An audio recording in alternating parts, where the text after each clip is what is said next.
जय हिंद दोस्तों। चलिए शुरू करते हैं पॉलिटी की क्लास। और आज का टॉपिक है हमारा the union and it's territory, यानी संघ और इसके राज्य क्षेत्र।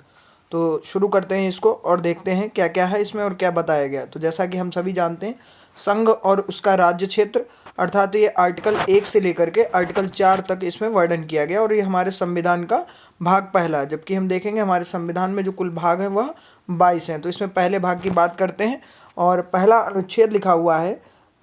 इसमें कहा गया है कि भारत राज्यों का एक संघ है, अर्थात अ यूनियन ऑफ स्टेट्स।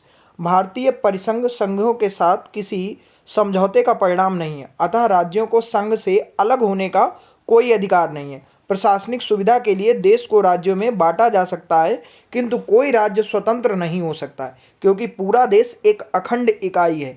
अनुसूची 1 भारत के राज्यों और उसके राज्य क्षेत्रों को निर्दिष्ट करता है। भारत के राज्य क्षेत्रों में नंबर 1 राज्यों के राज्य क्षेत्र, नंबर 2 देखेंगे तो इसमें अनुसूची 1 में विनिर्दिष्ट संघ राज्य क्षेत्र, नंबर 3 ऐसे अन्य राज्य क्षेत्र जो अर्जित किए जाएं, सम्मिलित किए जाएं।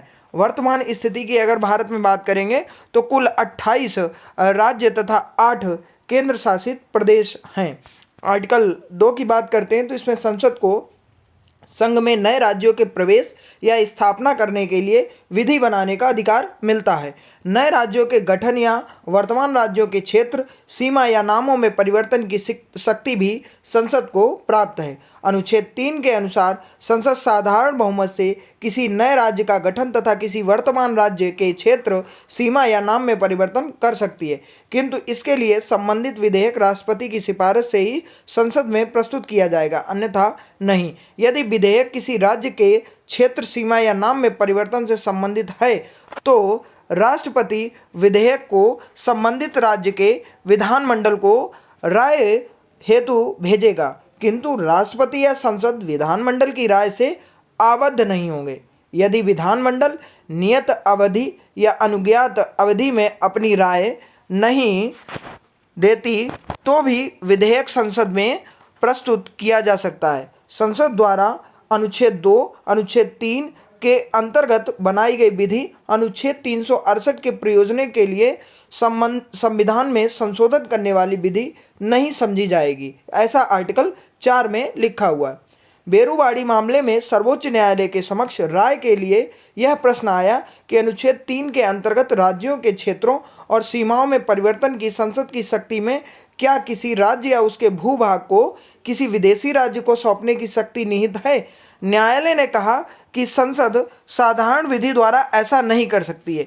इसके लिए अनुच्छेद 368 के तहत संविधान संशोधन करना होगा। अतः संसद द्वारा 9वें संविधान संशोधन 1960 पारित कर बेरूवाड़ी संघ क्षेत्र को पाकिस्तान को सौंपा गया तथा 100वें संविधान संशोधन अधिनियम 2015 के द्वारा कुछ भारतीय क्षेत्र बांग्लादेश को सौंप दिए गए।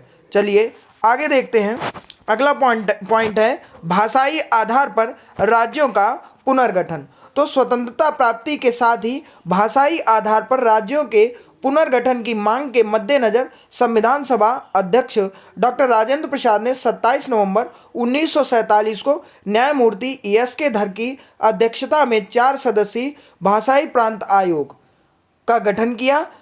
आयोग ने 10 दिसंबर 1948 को प्रस्तुत अपने रिपोर्ट में भाषा की जगह प्रशासनिक, भौगोलिक, वित्तीय एवं विकास की सुविधा के आधार पर राज्यों के पुनर्गठन का सुझाव दिया। कांग्रेस कार्य समिति ने भी राज्यों के पुनर्गठन के संदर्भ में धर आयोग के रिपोर्ट के मद्देनजर जवाहरलाल नेहरू, वल्लभ भाई पटेल तथा पट्टाभी सीतारमैया यानी जेबीपी की 3 सदस्यीय समिति का गठन किया था। इस समिति ने 1 अप्रैल 1949 को प्रस्तुत अपनी रिपोर्ट में भाषाई आधार पर राज्यों के पुनर्गठन का विरोध किया। तेलुगु भाषियों के लिए भाषा के आधार पर अलग राज्य के गठन की मांग का समर्थन करते हुए पोट्टी सी रामुलु ने आमरण अनशन आरंभ कर दिया, जिनकी 56 दिनों बाद 15 दिसंबर 1952 को मृत्यु हो गई। अर्थात ये भाषाई आधार पर अनशन के लिए बैठ गए और 56 दिनों के बाद इनको मृत्यु हो गई। फलस्वरूप प्रधानमंत्री जवाहरलाल नेहरू ने तेलुगु भाषियों के लिए अलग राज्य आंध्र प्रदेश के गठन की घोषणा कर दी और आंध्र प्रदेश के गठन की घोषणा कर दी गई। इसके बाद में गठन 1 अक्टूबर 1953 को किया गया और यही भाषाई आधार पर गठित होने वाला प्रथम राज्य था पूरे देश में। चलिए अगले पॉइंट की ओर हम लोग बढ़ते हैं।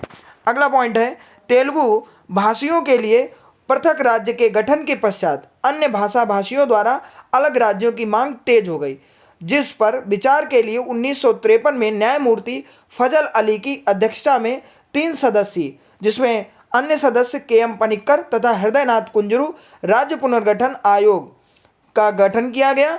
इस आयोग ने 30 दिसंबर 1955 को अपनी रिपोर्ट केंद्र सरकार को सौंप दी।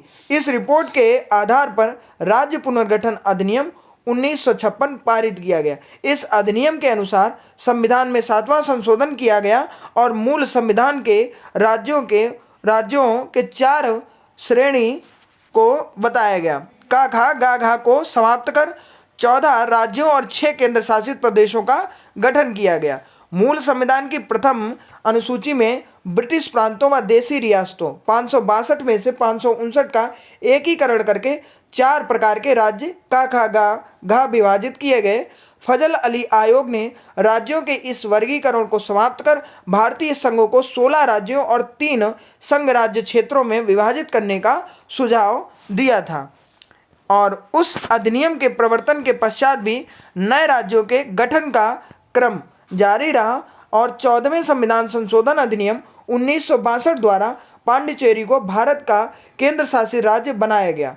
1954 में फ्रांसीसी उपनिवेश पांडिचेरी माहे यनम और कारिकल को समझौते द्वारा अर्जित कर पांडिचेरी का गठन किया गया था। 1961 में सैनिक कार्यवाही ऑपरेशन विजय द्वारा गोवा, दमन एवं दीव को पुर्तगालियों से मुक्त कराकर उसे संघ राज्य क्षेत्र का दर्जा दिया गया। 1960 में 15वें राज्य के रूप में गुजरात का गठन मुंबई प्रांत से गुजराती भाषी क्षेत्रों को अलग कर किया गया। 1963 में असम से अलग कर नागालैंड को भारत का 16वां राज्य बनाया गया। 1969 को असम को पुनः विभाजित कर मेघालय उपराज्य बनाया गया, जिसे 1972 में मणिपुर और त्रिपुरा के साथ राज्य का दर्जा प्रदान किया गया। हिमाचल प्रदेश को पूर्ण राज्य का दर्जा 1971 में दिया गया। 1966 में पंजाब से हिंदी भाषियों को अलग कर हरियाणा राज्य बनाया गया तथा चंडीगढ़ को संघ शासित क्षेत्र बना दिया गया।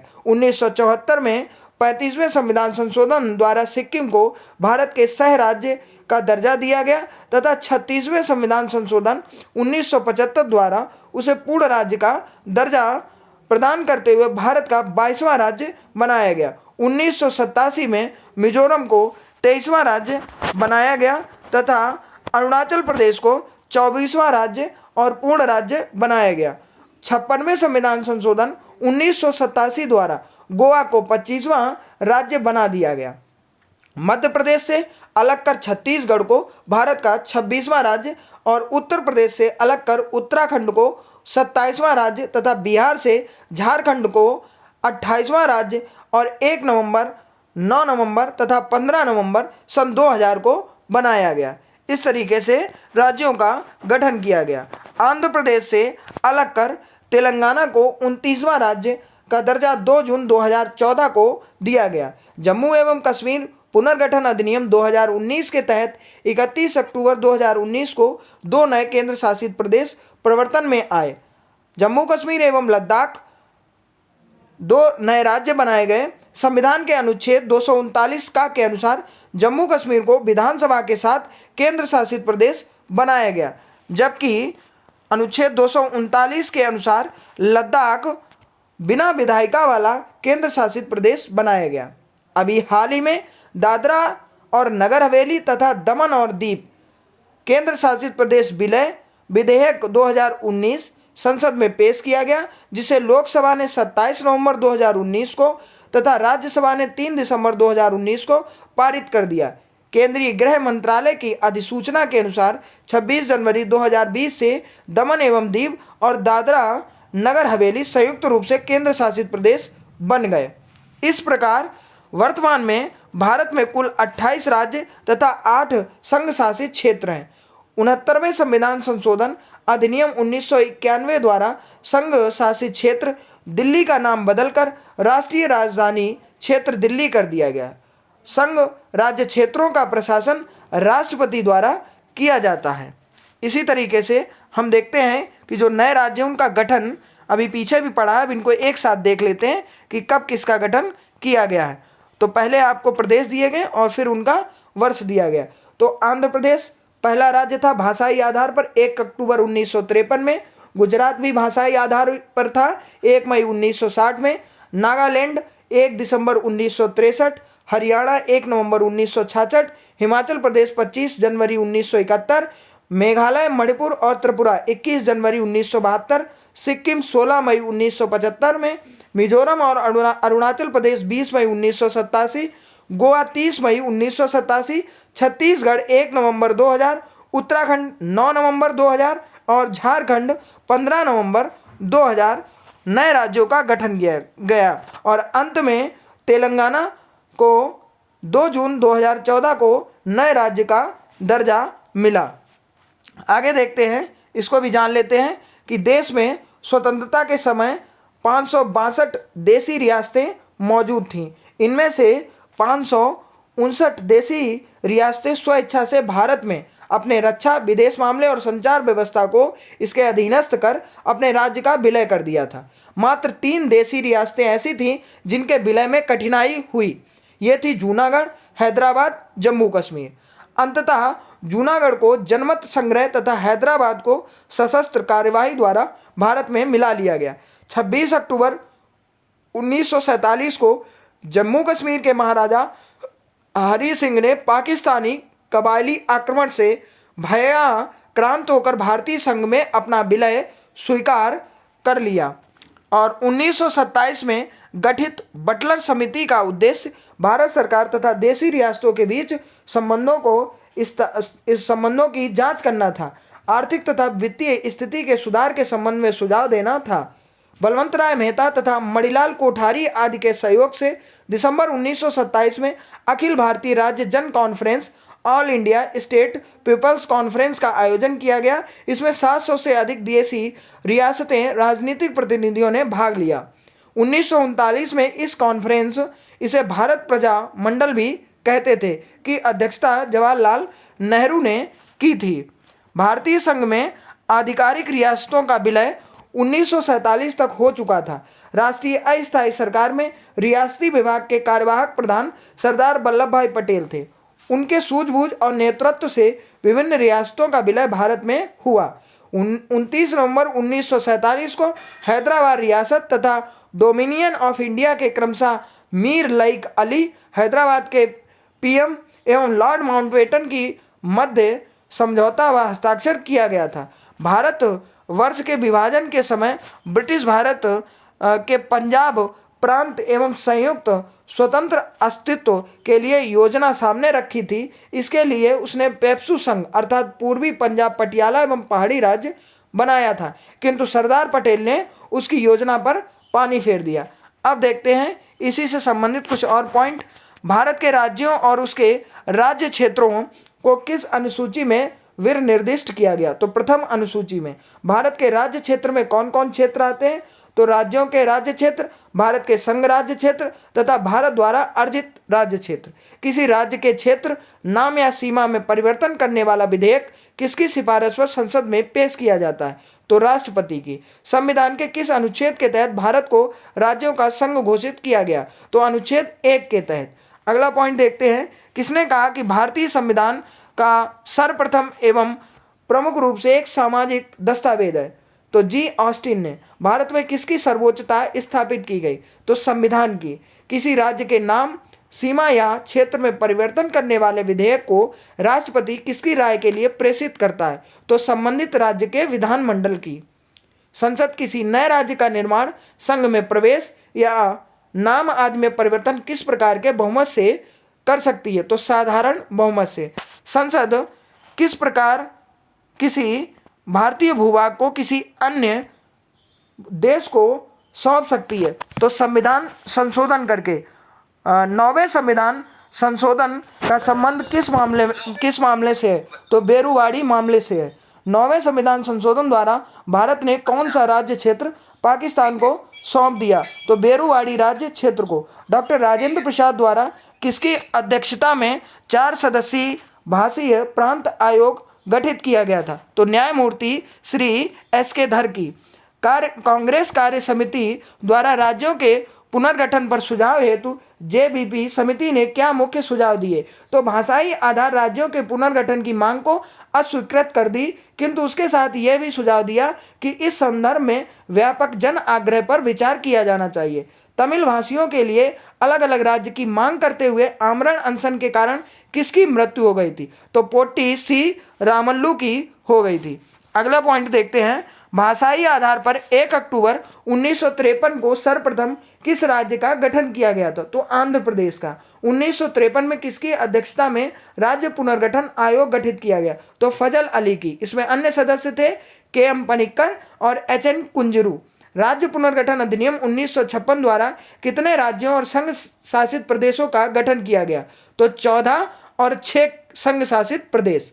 मूल संविधान में राज्यों को कितने वर्गों में विभाजित किया गया था? तो 4 वर्गों में, का, खा एवं घा। 7वां संविधान संशोधन किससे संबंधित है? तो राज्यों के पुनर्गठन से संबंधित है। समझौते द्वारा अर्जित फ्रांसीसी उपनिवेशों से 1962 में कौन सा संघ शासित राज्य गठित किया गया? तो पांडिचेरी।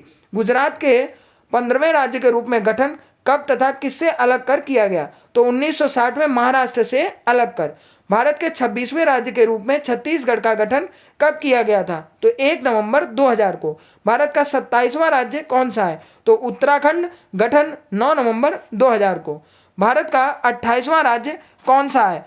तो यह है झारखंड है, इसका गठन 15 नवंबर सन 2000 को। भारत में वर्तमान में कुल कितने राज्य तथा केंद्र शासित प्रदेश हैं? तो 28 राज्य और 8 संघ शासित प्रदेश हैं।